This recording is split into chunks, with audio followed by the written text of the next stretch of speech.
नमस्कार बच्चों, स्वागत है आपका संस्कृत की कक्षा में। आज का हमारा विषय है पाठ 11 सुधा रसम। आइए एक नज़र डालते हैं शीर्षक पर। सुधा का अर्थ अमृत और रसम मतलब अमृत का रस। पहली सूक्ति, लोभा बुद्धि सदा दुख संचारणी, अर्थात लोभ युक्त बुद्धि सदा दुख का संचार करने वाली होती है, सदा दुख देने वाली होती है। भाव ये है कि लोभा कदापि न करणीय, लोभ कभी भी नहीं करना चाहिए। लोभा कदापि न करणीय अर्थात लोभ कभी भी नहीं करना चाहिए। यतः क्योंकि लोभेन इच्छा अधिका वर्धन्ते, लोभेन अर्थात लालच से इच्छाएं अधिकाः अधिक वर्धन्ते बढ़ जाती हैं। लोभ करने से इच्छाएं अधिक बढ़ जाती हैं। असंतोषः जायते, असंतोष उत्पन्न होता है। मानवः च और मानव सदा दुखम एव अनुभवति, और मानव सदैव दुख का ही अनुभव करता है। प्रस्तुत सूक्ति के अनुसार ऋषि का कहने का तात्पर्य है कि हमें कभी भी लोभ नहीं करना चाहिए, क्योंकि लोभ करने से इच्छाएं अधिक बढ़ती हैं, असंतोष उत्पन्न होता है और मनुष्य सदा दुखी रहता है और दुख का अनुभव करता है। अतः लोभ नहीं करना चाहिए। दूसरी सूक्ति, सर्वम साध्यते बुद्धया। बच्चों, इसमें बुद्धि की महत्ता बताते हुए कहा गया है कि बुद्धि से सभी कुछ सिद्ध हो जाता है, अर्थात सफल हो जाता है। बच्चों, बुद्धया एव सर्वाणि कार्याणि सिद्ध्यन्ति, बुद्धि से ही सभी कार्य सिद्ध होते हैं। यस्य बुद्धि बलमपि तस्य एव भवति, जिस मनुष्य के पास बुद्धि होती है बल ही उसके पास भी होता है। तो इस प्रकार बच्चों हमें बुद्धि का प्रयोग करना चाहिए विपरीत परिस्थितियों में, क्योंकि सर्वम साध्यते बुद्धया, क्योंकि बुद्धि से ही सभी कार्य संपन्न होते हैं, सिद्ध होते हैं।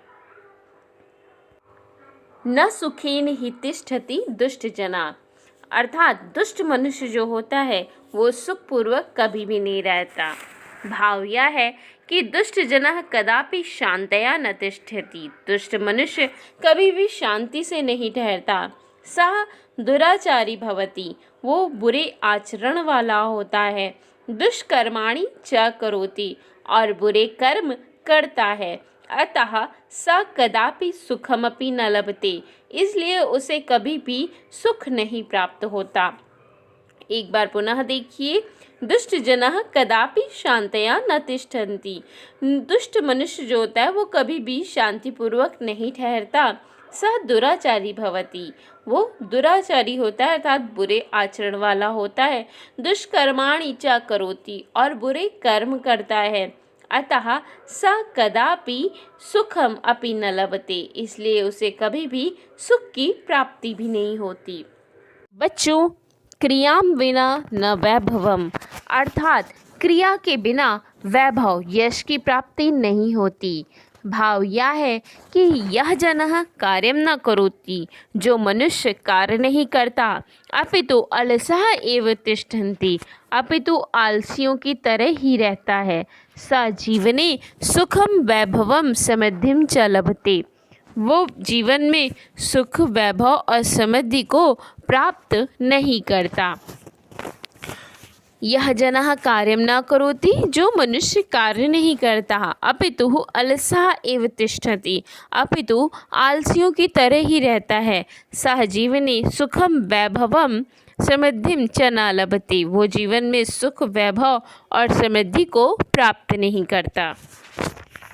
गुणगणैः सुजनः खलु शोभते, गुणगणैः सुजनः खलु शोभते, गुणों की अधिकता से ही सज्जन मनुष्य निश्चित रूप से सुशोभित होता है। सज्जनानां शोभा तेषां गुणैः भवति, सज्जनों की शोभा उनके गुणों से ही होती है। ते स्वगुणैः एव जीवने पूज्यन्ते सम्मानं च लभन्ते। वे अपने गुणों से ही जीवन में पूजे जाते हैं और सम्मान को प्राप्त करते हैं। गुणगणैः सुजनः खलु शोभते। अपने गुणों की अधिकता से, by the number of the qualities, एक सज्जन मनुष्य सुशोभित होता है। अगली सूक्ति है क्षमा दया वीराणाम आभूषणम, अर्थात क्षमा दया वीराणाम आभूषणम। क्षमा और दया वीरों का आभूषण होती है। वीराः जनः दीनेषु अत्याचारान् न कुर्वन्ति।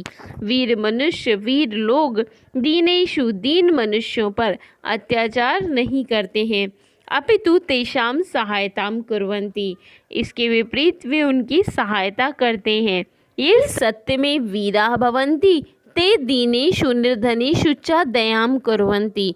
जो सत्य बोलने वाले वीर होते हैं वे ही दीन और निर्धनों पर दया करते हैं। तो क्षमा दया वीराणाम आभूषणम। क्षमा और दया वीरों का आभूषण होती है। आइए एक नज़र डालते हैं पाठ में आए क्लिष्ट शब्दों के अर्थों पर। दुख संचारिणी, दुखों को देने वाली। साध्यते, सिद्ध होता है, सफल होता है। दया, उदारता। आभूषणम, गहना। अगली कक्षा में पुनः मिलेंगे, तब तक के लिए नमस्कार। घर पर रहें, सुरक्षित रहें।